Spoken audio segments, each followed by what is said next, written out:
Foreclosures are growing. Dare I say foreclosures need to even spike.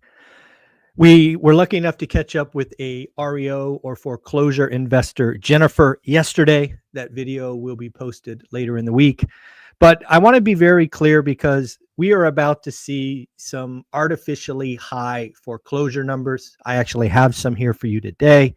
But I do want to highlight for you, if you are a one rental at a time fan, that yes, we are going to see foreclosures increase.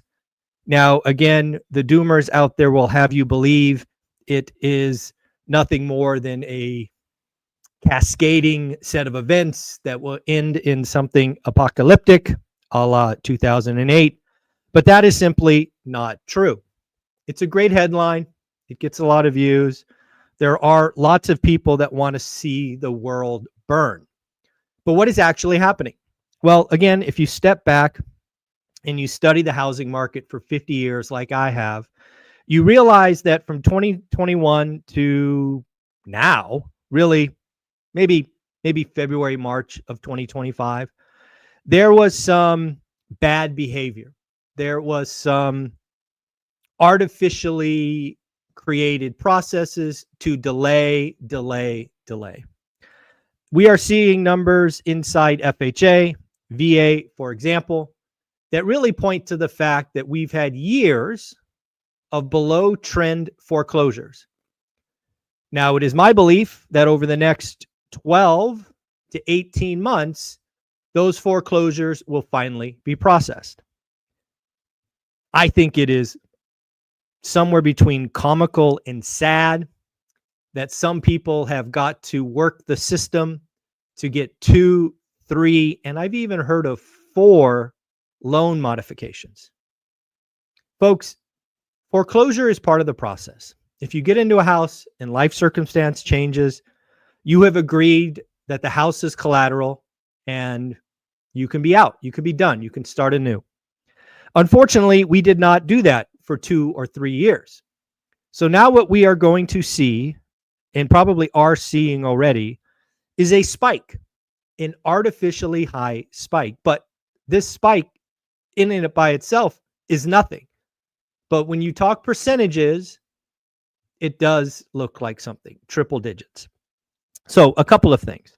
If you are a one rental at a time investor, I suggest that you start looking for foreclosures in your market. In the video, you will hear from Jennifer. She talks about some real estate sites like auction.com and the like, where you can get your buy box and see if anything is coming. Side note, we actually bought something on auction.com. Gosh, that was probably 2010, 11. It was one of my first deals not on the MLS, so it can happen. But let's get into the details. So, for example, yesterday I saw this very scary highlight that Nevada, my buy box, is the leading city for foreclosures. Well, that's pretty scary. Well, what is actually going on? Well, in Nevada, the number one market for foreclosures, as of this month, there is one foreclosure for every 2,326 housing units. And that is the worst city in the country, or state in the country. Now, as Jason Hartman often says, compared to what? Well, as an investor who was investing back in the GFC, I will let you know that Nevada once again led the nation in foreclosure filings. However, back in the GFC, it was not one in every 2,326. Folks, you're probably not going to believe this, but go ahead and break out your own Google search. In 2009, 1 in 10 homes got a foreclosure notice back in 2009. And just so we know how Nevada stacks up against the other 49 states, again, Nevada has 1 in every 2,326. The country is 1 in every 3,939 housing units. So again, I expect all of these numbers to get worse. I expect some of these numbers to get really bad. And then it will stop being an event. Because again, I think what we did is just like when you were a kid and you put your thumb on the hose, you created pressure. And at some point that pressure builds, it shoots out, it looks scary, and then everything goes back to normal. So again, Nevada is the foreclosure capital of the country. This is not the GFC. I don't know how you could say 1 in every 2,326 is anywhere close to 1 in 10. However, there is opportunity. You should skill up. You should look at auction.com. The video with Jennifer will be out later in the week, and she provides lots of insight into that. She also has a YouTube channel only on foreclosure. So again, look out for that. Well, it looks like the Fed watch tool has completely flipped. I think it was Thursday last week. We got as high as a 6% chance of a 50 basis point cut. We were 100% chance of a cut. Now, very different. It's going the other direction. As of this morning, we have an 82% chance of a 25 basis point cut, 0 for 50, and now 18% no cut. So again, that PPI number was important. I do want to talk about service inflation and goods inflation. Again, we did this yesterday, but I had so many technical difficulties. I was a little frantic. I was a little flustered. The computer was not working. The camera wasn't working. So I had to go back to my phone. Hopefully you were able to watch that. It wasn't too bad. But let's talk about services inflation, because I think this is being missed by 99% of the media. Everybody in the media wants you to think tariffs, tariffs, tariffs. And as we've talked about, tariffs equal goods inflation. As I've tried to highlight for you over the last 6 months, goods, imported goods, let's be clear, imported goods that are subject to tariffs make up somewhere between 12 and, as I've seen, as high as 18% of our GDP. So the worst case scenario is tariffs will be impacting 18% of the stuff that we buy. Okay, great. The problem is services. As a service-based economy, well over 60%, and some say 70% of our GDP is services. And I would argue, while it's one data point, we need to be paying attention to this, is inside PPI was not earth-shattering tariff/goods inflation. It was services. And the largest input to services, if you are not aware, is wages.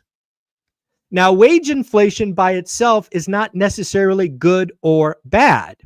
I will let each of you decide if it's good or bad. But when you have wage inflation, you can get margin compression and you can get higher prices. And again, this could be a problem.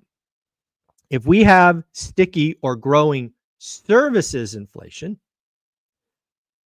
we're going to have a problem, because that could take inflation back to 4%. Now, let's talk about wage inflation. Something I have been talking about for 3 years.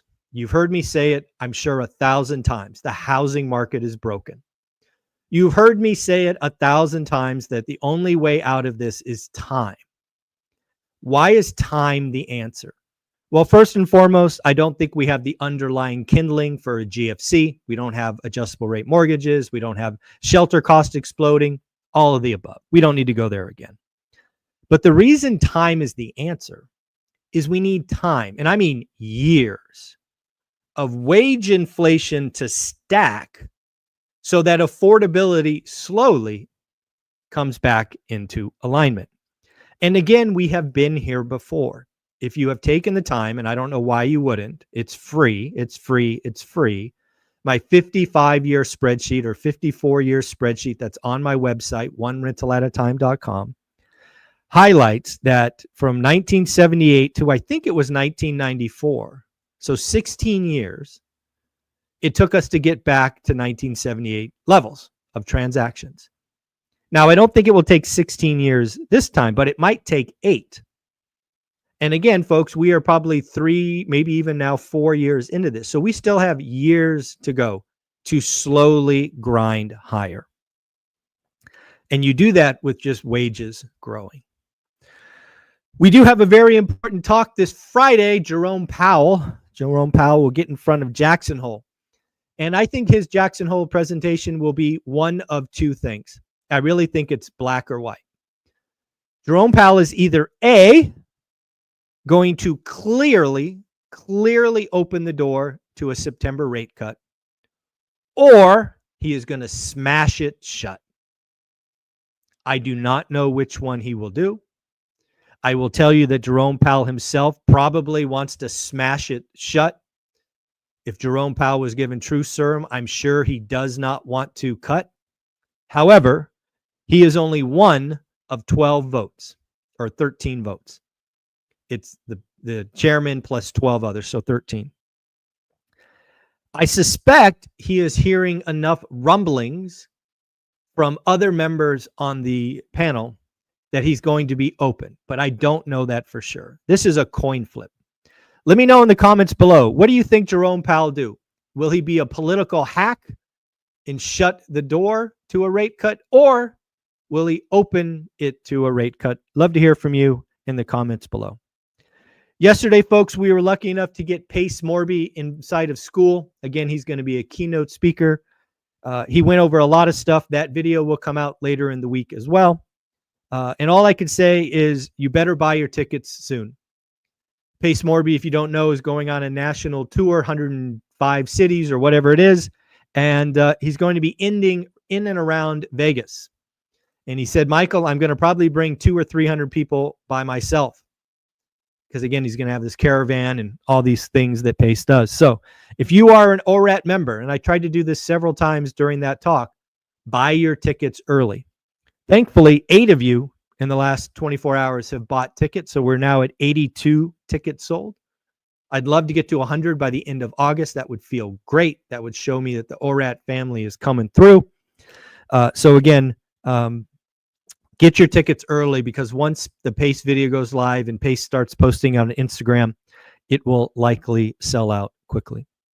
Next up, shout out Lance Lambert from Resi Club. He highlighted yesterday that Lennar has created a website to sell homes to investors. Now, some of you might look at that and say, so what?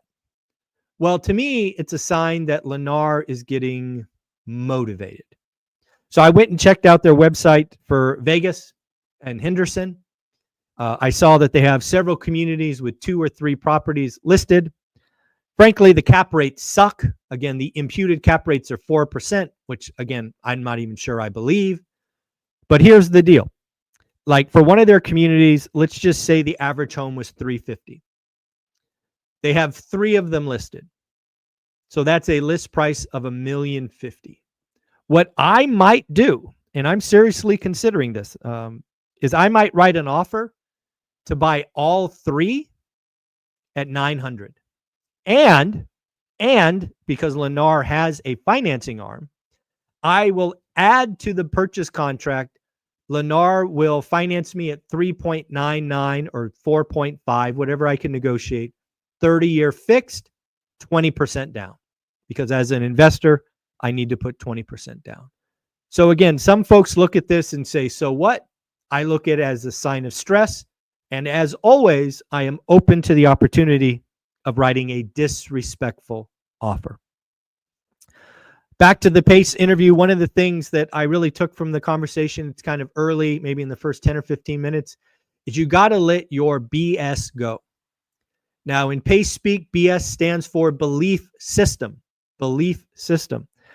We talked a lot about your friends, your family, your spouse, your significant other, maybe not believing in you. And we did a lot of conversation about what you need to do to get over that.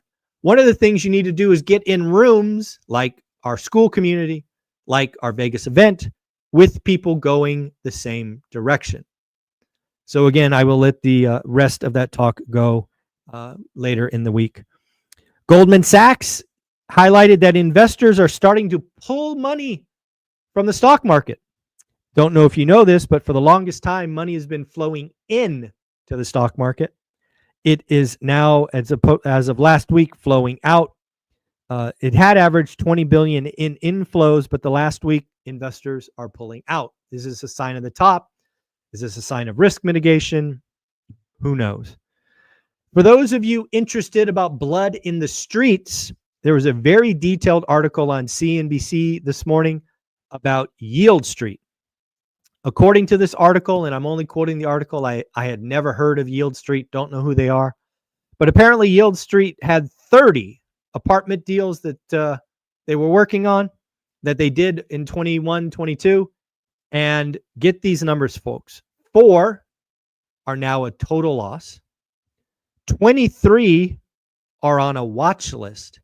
And only 3 are performing, but no distributions. This is what I've been highlighting, Jonathan Twomley, Anna Kelly, and I, that is coming. These extend and pretend era is almost over. We are going to see banks start to force sales and foreclosures. The opportunity is growing. Bank of America did a survey of global investors, and 70% of them expect the United States to have stagflation sometime in the next 12 months. Let's close out with something that I'm sure Thatch Nguyen would love to see. There's an article this morning talking about San Jose, California.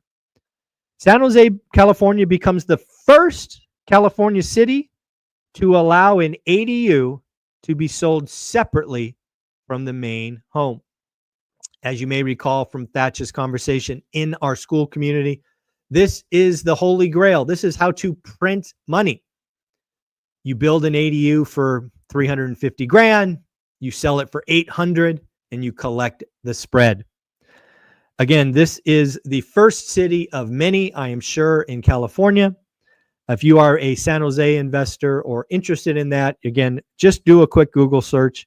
San Jose, California allows ADUs to be sold separately. And then finally, let's congratulate somebody for getting a deal.